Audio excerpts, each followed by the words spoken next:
regular guy, we moved around in 2001, my freshman year of college. I didn't know Wow. Marcel. This was way before my marriage. We're talking about something that happened 23 years ago.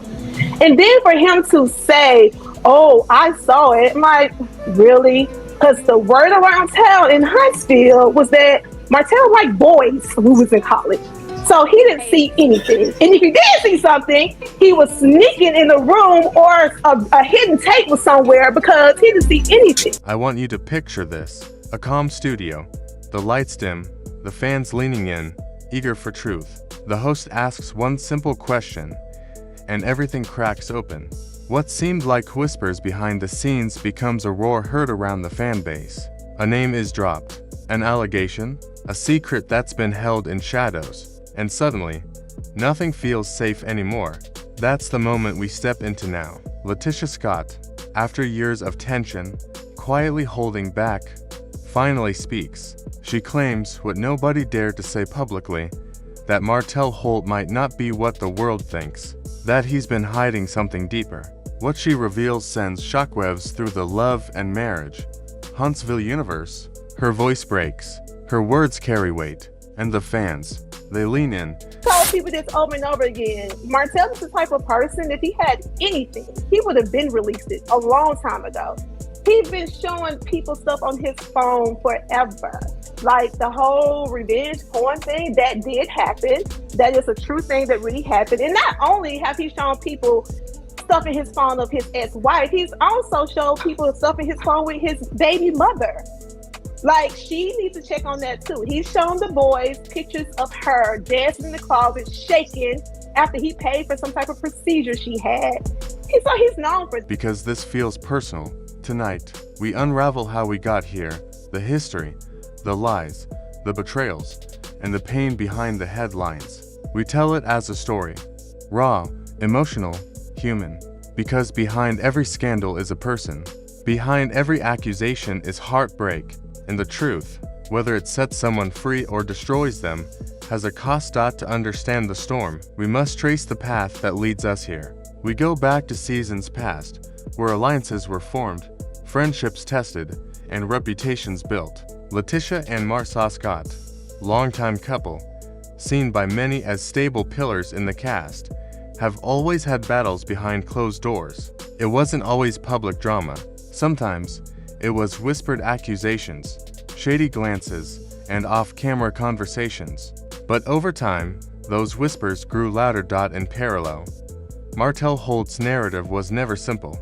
His marriage to Melody Rogers ended with headlines and heartbreak. He was painted as a man of charm, ambition, and conflict. Even in those earlier seasons, fans questioned whether everything seen on camera was the full picture. Rumors surfaced, but they were often dismissed as envy or bitterness. Martell would deny, deflect, or remain above the fray.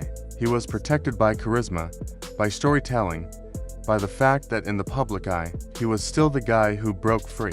Still, cracks existed, bits of tension between him and Martell, passive-aggressive comments, subtle jabs, but nothing that definitively pierced the veneer. Meanwhile, LaTisha watched. I don't understand why he would say that, why he would throw me in the middle of that. And so him and Marcel was going back and forth. Unfortunately, edits didn't show what Marcel said, but they showed what what Martell said. So you guys really didn't see or hear everything that Marcel was saying to him, because Marcel was dropping receipts and he was naming guys who Martell have slept with in Huntsville. Enduring speculation and second-hand reports, she had to balance keeping her composure, preserving her public image, and protecting her family.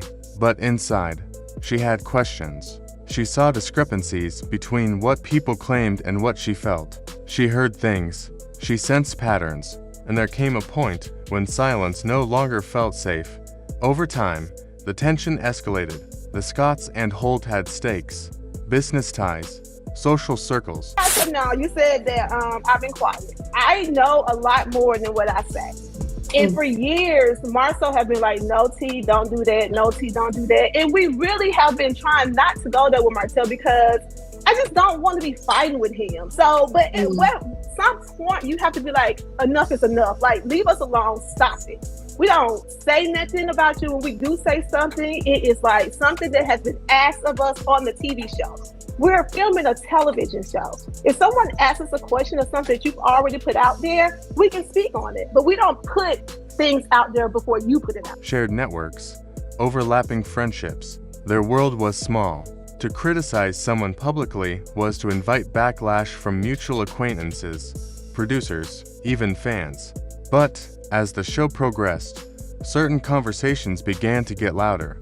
There were edited scenes that hinted at more. Conversations cut short, tears held back, messages alluded to something hidden, and the cracks turned into CHASMS. Then, in a pivotal appearance on Reality with the King, LaTisha Scott shifted the entire trajectory. She said something that turned speculation into front-page talk, that her husband Martell had names, receipts, and claims about men Martell allegedly slept with, and that those revelations never made it to air.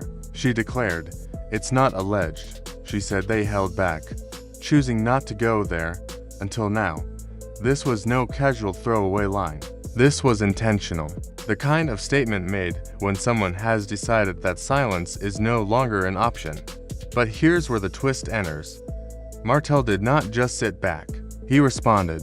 He pushed back, denied, and threatened legal action. He claimed that statements like "not alleged" cross into defamation territory, the kind of words you only say when you believe you can prove them. He publicly questioned the veracity of what LaTisha and Martell said. And in a twist, he brought forward allegations of his own, tying in relationships, infidelities, angry exes, turning their accusations back on them. He even went as far as collaborating with people he claimed were former lovers or involved parties to dispute her narrative. He used live interviews, Instagram lives, media appearances. He implied that what she said was exaggerated, that the receipts either didn't exist or were manipulated, or that they were only partial truths. He framed his response as one of defense. When allegations are dismissed as slander, you go to court, he said. At the same time, LaTisha's remarks lit a fuse. Fans, Martell is for the streets. I love you, Martell. bloggers, and critics dug deep. They scoured past seasons for clues. They revisited every odd exchange, every scene cut from the episode, every hesitation in interviews. Some fans began believing her. Others doubled down on Martell's innocence, demanding proof.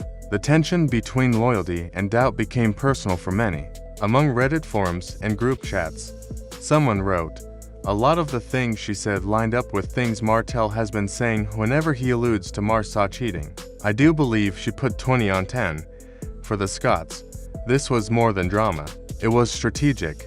To drop something like this without being ready is dangerous. They must have considered legal ramifications, public backlash, production pushback. Maybe they sat on this for years. Maybe they weighed whether to reveal now or later.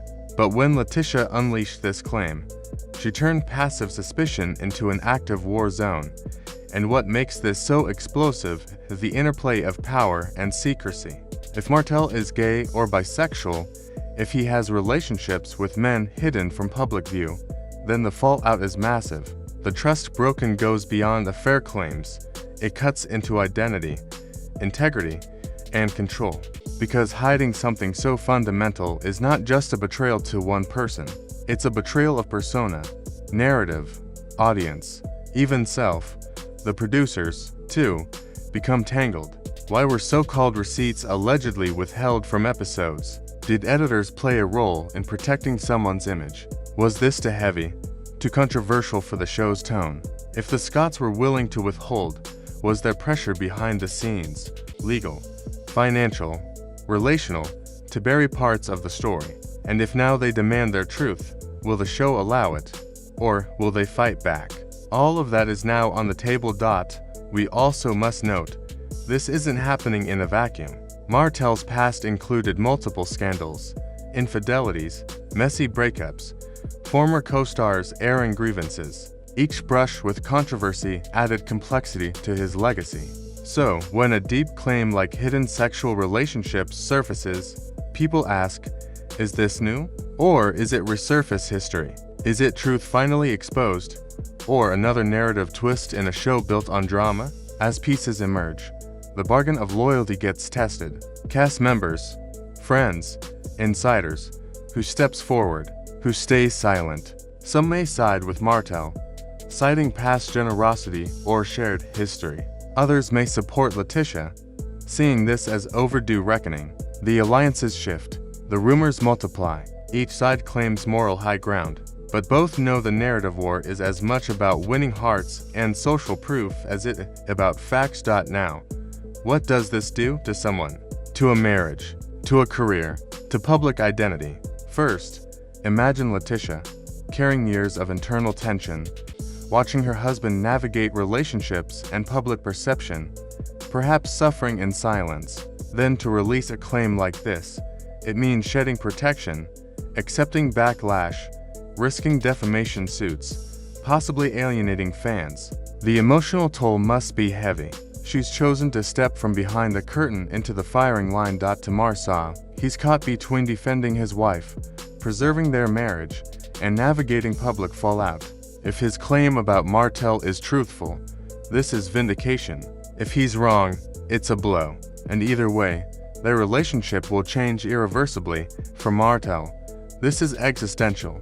If it's true, his public brand must be rebuilt. If it's false, he fights accusations, possible legal action, reputational damage. Either way, he becomes center of a scandal that challenges not just his actions, but his character. This also ripples out to their families, children, ex-partners, friends. Everyone becomes collateral. The public watches the emotional impact, the tears, the interviews, the social media storms. Some fans feel betrayed, some feel satisfied, some hold out for evidence. But the emotional weight is unavoidable. A name spoken in a podcast room becomes a wound that echoes across screens, chat rooms, news feeds. That kind of shift doesn't just affect one person, it reshapes the universe around them. As we close this chapter, we stand at a crossroads. LaTisha Scott's revelation that Martell Holt is gay, that there are men he allegedly slept with, that the receipts exist but were withheld. This is not light. This is a dramatic pivot in a story already rich in scandal. It forces new questions. What is truth? What is persona? Who gets to choose what we see? If the power lies in editing, in name dropping, in leaks, then the war isn't just between people, it's between narrative itself. The next move matters. Will LaTisha or Martell release evidence? Will Martell sue, defame, counterattack? Will producers air hidden footage? Will witnesses come forward? Or will this be buried under legal letters and NDA threats?